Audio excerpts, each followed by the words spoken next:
wonderful art students. How are you guys doing today?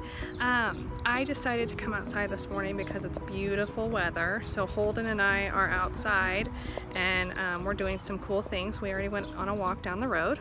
I think it would be a great morning to pick out some things from outside to create an art project with later.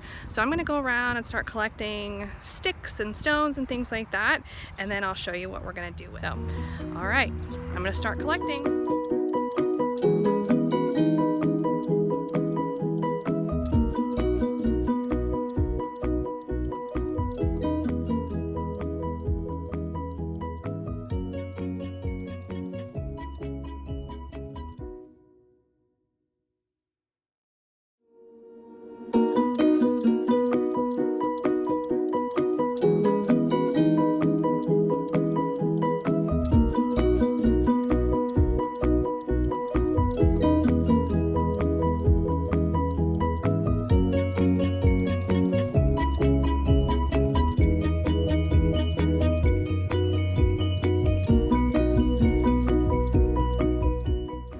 Guys, I put together this cool face with all of the cool stuff that I collected.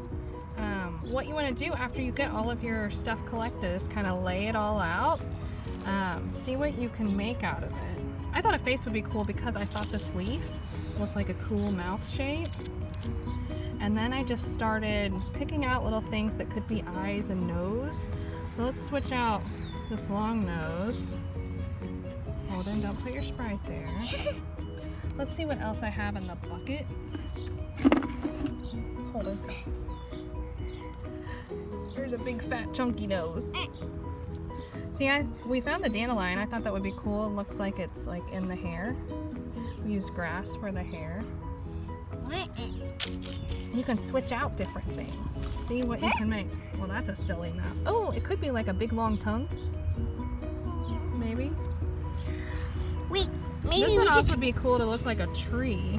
Or it could be like a nose. Oh, that could be a long nose. Yep. Awesome. Like an and elephant. Then, let's get this back for the mouth. That's pretty cool. Or this could be the mouth. This could be the mouth. It'd be a long, skinny mouth. Wait. Anyway, guys, go collect some cool natural things and make pictures out of it and send me. Think about all of the cool things that are outside right now that you could make cool art with. One more mouse.